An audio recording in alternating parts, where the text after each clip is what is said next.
A single silent tweak on Netflix's bio, just one word, Bridgertandra, detonated the fiercest fan war Love Island has ever seen. Overnight, stans accused producers of faking romances, rivals scrambled to rebrand, and an underground group chat even plotted a hit on America's new favorite couple. At the epicenter, a 24-year-old who now needs only one name, Olandra. How did a reality TV alum leapfrog into fashion royalty?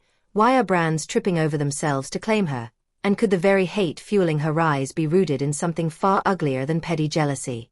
Keep watching, because the final twist will make you question every perfect celebrity love story you've ever shipped. Paris, midnight blue skies, and a carpet as crimson as the gossip waiting to spill.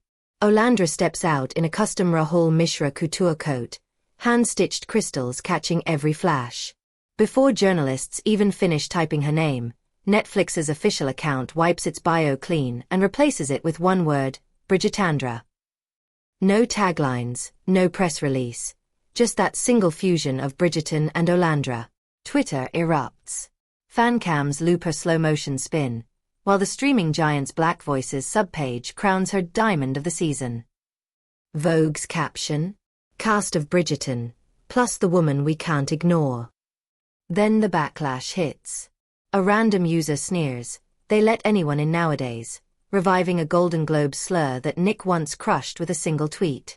Screenshots of that old clapback resurface, set your alarm clock for work tomorrow, and stans spam the haters' feed until it's locked down. Racism? Colorism? Both get dragged into the thread as viewers point out another Love Island alum, Mara Hicks, slipped onto the same carpet unnoticed. While the timeline combusts, PR execs refresh their inboxes. Coach drops a quiet comment under Olandra's TikTok, "A star is born," and fashion insiders whisper she's the test run for a major Netflix X couture crossover. The biggest story, though, isn't who invited her. It's why so many people need her gone. Because the moment she claimed that diamond title, rivals felt their crowns rattle. And one of them, Shelley B., decided to fight back in the pettiest way possible, by changing her very name. But that's just the beginning. In showbiz, dropping a surname is like firing a starting pistol. You're announcing, "I've arrived, clear the lane." Beyoncé did it. Zendaya did it. And at 8:03 a.m. on the first Monday of 2026, at Olandra Katoni, quietly morphed into a single untouchable at Olandra. Comment sections flooded with crown emojis. Fashion editors slid her into the mononym club headlines before breakfast was over. Google searches for "how to legally drop last name" spiked by noon. But the echo hadn't even settled before another handle flip lit up the timeline. Shelley, once known online as @SlimTick, scrubbed her feeds and re-emerged as Shelley B. Coincidence? Her stans swear it's a fresh era.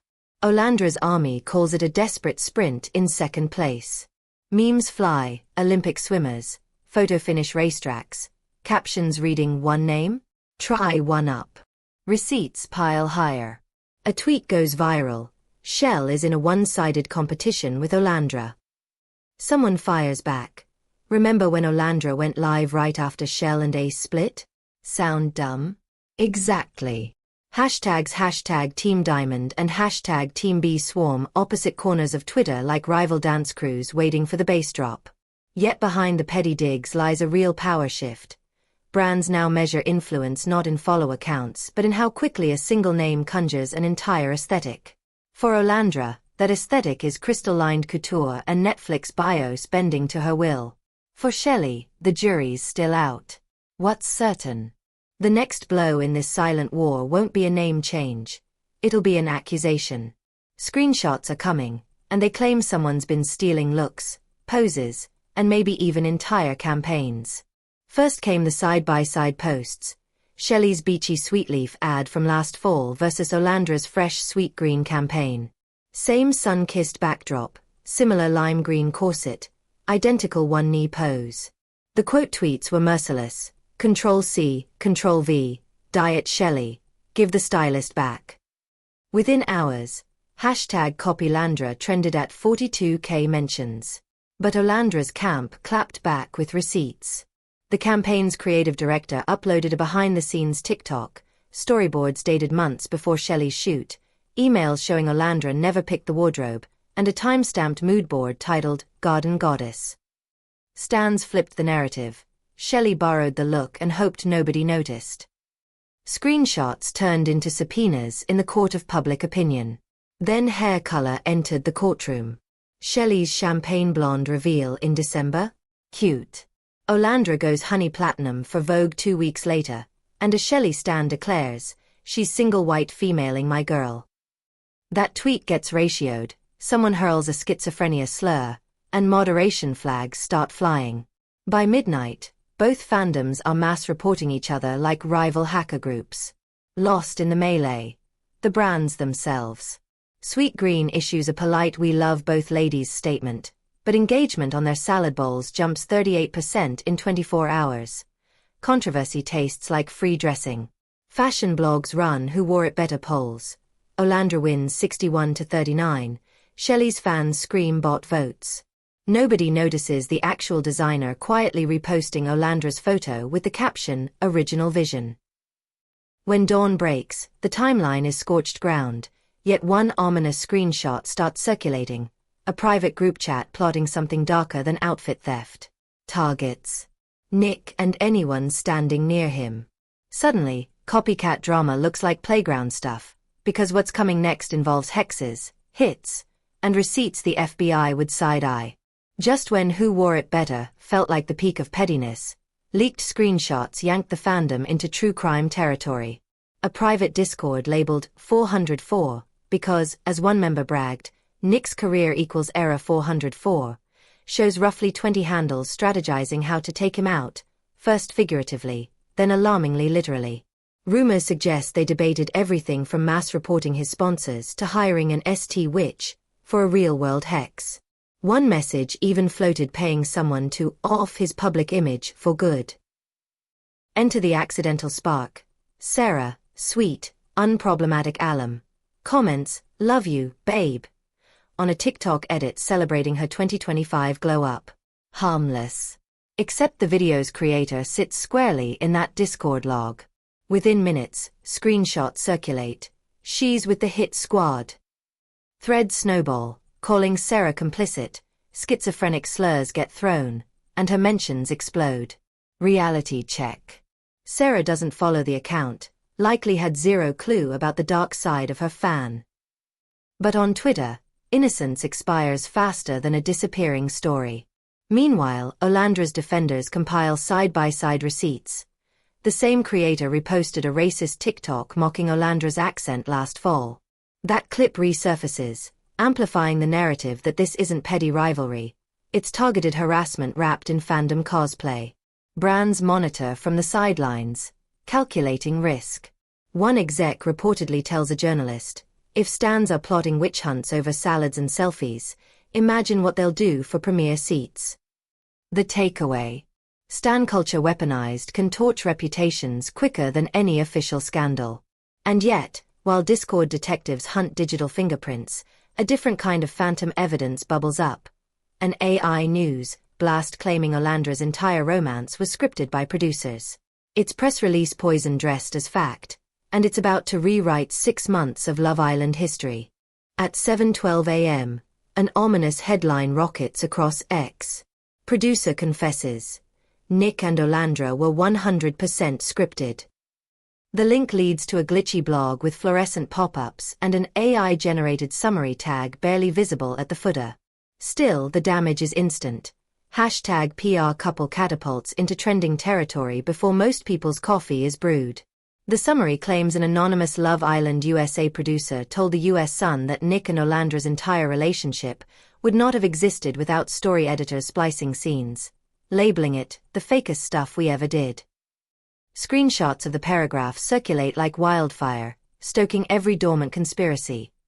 Rented villas, pre-show NDAs, even whispers that Netflix forced them together for a Bridgerton crossover. Commenters dust off last summer's villa footage, freeze-framing eye contact and hand placements like amateur CIA analysts. Problem: the original US Sun article is time-stamped July 2, 2025. It covered a single flirt and makeup scene, long before Nick and Olandra officially coupled up in week 2. No producer confession, no overarching fake relationship verdict. Just one spicy segment the editors allegedly rest-aged for camera angles. A fan account finally posts side-by-side receipts. The OG article's wording versus the AI mutation. The contrast is brutal. One sentence about reshooting a conversation, ballooned into their entire romance was fabricated. Even worse, metadata shows the viral blog template dragged the Sun's piece into an auto-summary bot, hallucinated fresh quotes, then slapped today's date on top. Translation: computer-generated clickbait. Zero verified human sourcing. When the truth drops, momentum should die, but algorithms don't reverse. The fake narrative now lives in comment threads, reaction videos, and think pieces pondering reality TV ethics. Huda's fandom seizes the chaos. They repost the AI screenshot with "told you so," fueling rivalry while deflecting from her own silence. Olandra supporters push back with Villa Week receipts, unaired clips showing Nick sneaking her breakfast day 5, plus a leaked production note, stopover featuring Nicolandria, viewers begging for fresh drama. Instead of manufactured romance, it looks more like edited-out romance. By sundown, you're either Team Real or Team Real. But whichever side you pick, one fact stands: digital lies spread faster than any Villa rumor. And while the internet quarrels over authenticity, Huda is quietly forging her comeback, trading red carpets for late-night studio sessions and turning personal silence into the loudest statement of all.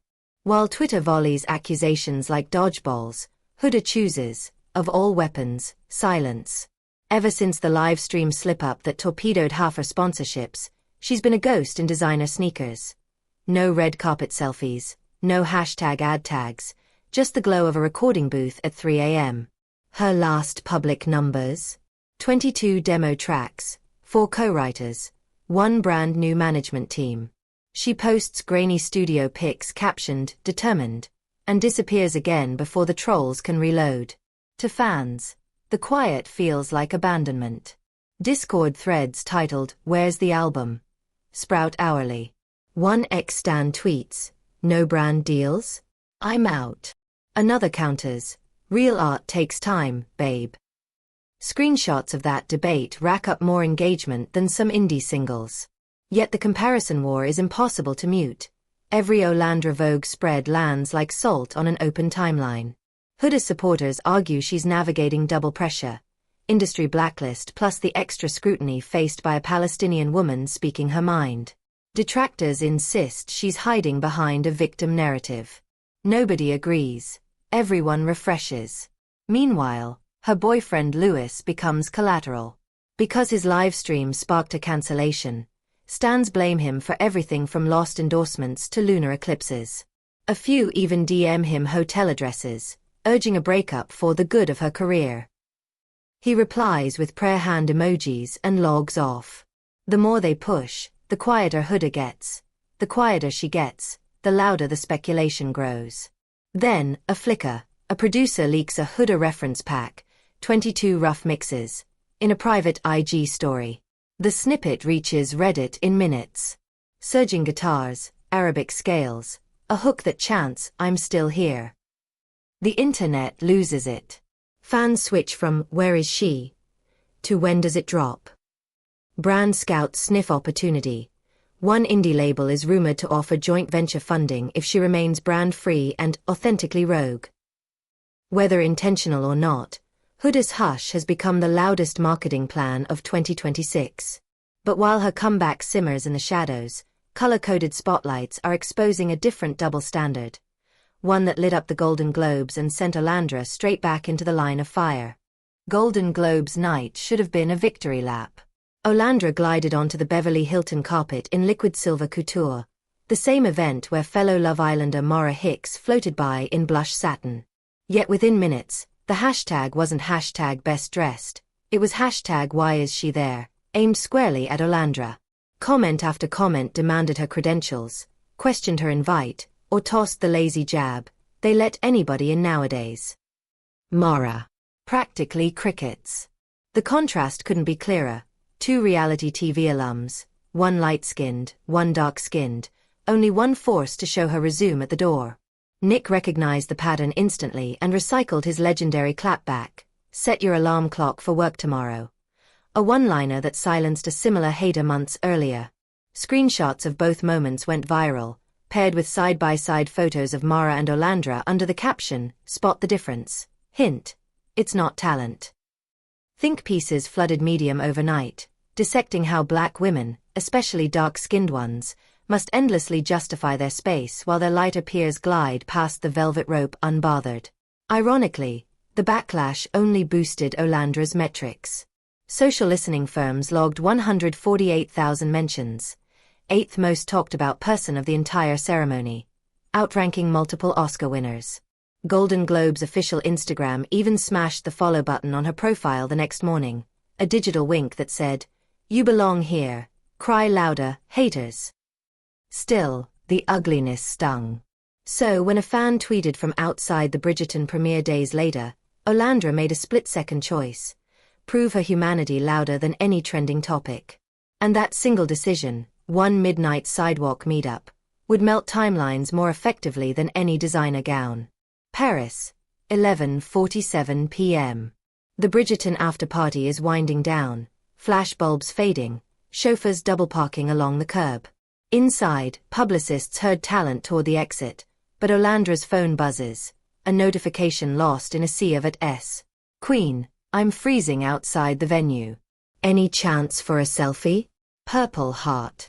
Most celebs would toss the phone back into a clutch and call it a night. Olandra doesn't. She fires off 3 rapid replies. "Just wrapped, sis. Still outside. Yes. On my way. What are you wearing?" She ducks past PR, slips through a side door, and scans a knot of shivering fans. Spotting a lavender trench, "Found you." She jogs over, apologizing for the cold, then hands her own heat pack from the limo to the stunned supporter. They snap a selfie, ring light optional, laughter mandatory. Within minutes the photo blazes across X with the caption, "Y'all, the diamond of the season literally hunted me down for a pic. My toes are numb but my heart is full gemstone." Retweets rocket past 50K in 3 hours. Fashion blogs that slammed her presence now run headlines like, "The People's Princess of Paris." Engagement trackers show a 280% spike on her name, better than any paid ad in Coach's marketing deck. Speaking of Coach, their earlier comment, "A star is born," starts feeling less like hype and more like prophecy. Industry chatter shifts. Is it time for an official Coach Times Olandra capsule? Or something even bigger? By dawn, one truth is trending. While critics debate her worth, Olandra keeps stacking moments that brands can't manufacture and rivals can't copy.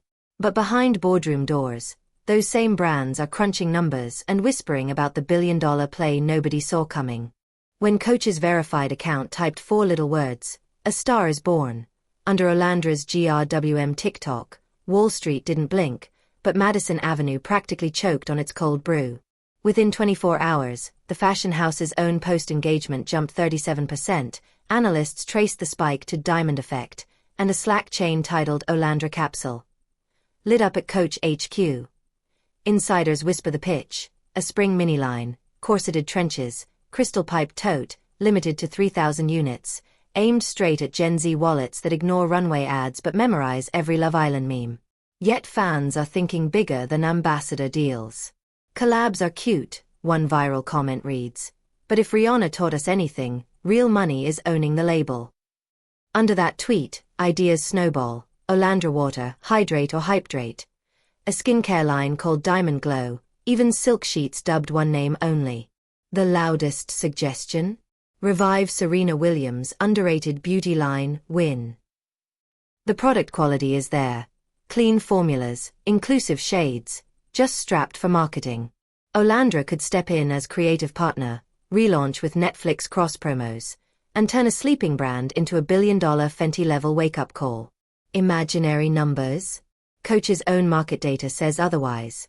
Her single fan meet tweet generated $1.4 million in earned media value, more than some labels pull from a full Fashion Week runway. That's why hedge fund analysts suddenly pass her timeline alongside Tesla earnings, and why one luxury goods board member reportedly asked, "Is she the next Kylie or the next Kering acquisition target?" Meanwhile, competitors scramble. A mid-tier athletic wear brand cold emails her team. 2 perfume houses float 7-figure licensing offers. Sweetgreen, still basking in that salad saga free press, dangles an equity slice if she'll co-create a diamond bowl. As negotiations swirl, Olandra posts nothing but a silent hourglass emoji. Translation: clocks ticking, bids rising. But while front row seats fight for her signature, other islanders are planning something far less corporate and way more romantic. A diamond of a different kind that might steal the finale spotlight altogether. Just when spreadsheets full of brand projections threaten to turn this saga into Shark Tank, Season 6 sweethearts Kordell and Serena yank the fandom back to its mushy roots. Under a goofy TikTok duet, castmate Chite drops 3 words, "My baby's loudly crying face," and Kordell fires back, "First invite to the wedding." No emoji, no LOL, just raw declaration. Within minutes #CodeRenaWedding surges past 60k mentions. Reddit detectives spot Serena wearing what looks suspiciously like a vintage Cartier love ring during a Pilates reel. And someone swears a jeweler friend just resized a size 5.5 platinum solitaire for a reality TV star with C initials. Receipts. Not yet, but florists in Miami report a sudden spike in quotes for late summer beachfront ceremonies. The ripple effect is instant. A Nick and Olandra trend again. Are they next? Paparazzi zoom in on her left hand during a coffee run. Turns out it's a Sweetgreen loyalty ring, but clicks are clicks. A Shelly B teases a cryptic studio snippet titled, "Misses Me." Fans debate if it's shade or a bridal anthem. A Huda posts a 3 a.m. Insta story. Candlelit lyrics notebook open to the line, "Love wins when no one's watching." Hot eyes pour in. Skeptics ask if she's subtweeting Lewis. Ace, freshly single, launches a vlog called The Bachelor but Make It Budget, promising weekly blind dates. Sponsors circle like seagulls over fries. Collectively, the Islanders have morphed from swimsuit contestants into a diversified media portfolio. Couture darling, silent chart threat, rebranded Pop B, entrepreneurial fiancé, ES. Their journeys illustrate the new post-reality blueprint, where Instagram handles become IPO tickers and even a wedding RSVP can double as a traffic driving headline. And that, viewers, is the true aftershock of Love Island. You might leave the villa, but the villa never leaves the algorithm. The only question now is whose next life move will break the internet first. Olandra's billion-dollar brand, Huda's redemption album, or the first "I do" at an influencer-stocked altar. Either way, keep your notifications on. The diamond-studded drama has only just begun. So one silent Netflix bio shift detonated a fandom war, a single-name rebrand triggered copycat chaos, leaked chats exposed witch-level plotting, and an AI headline nearly rewrote reality, all while racism tried and failed to shove a dark-skinned diamond off the red carpet. Yet every slap of hate only made Olandra trend higher, turned Sweetgreen salads into PR gold, and sent luxury houses into a bidding frenzy. Huda weaponized silence, Shelley sprinted to keep pace, and Code Rena teased a wedding that could hijack the next news cycle. Here's the kicker: when reality TV ends, the real game begins. Whoever controls the narrative prints the profit. Are the trolls actually fueling Olandra's rise? Is a fake couple still fake if the love lasts longer than the storyline? And if one viral selfie can melt Twitter, imagine what a diamond-branded empire could do. Drop your take in the comments, hit subscribe for the next unfiltered update, and keep those notifications on, because the villa drama may fade, but the algorithm never sleeps.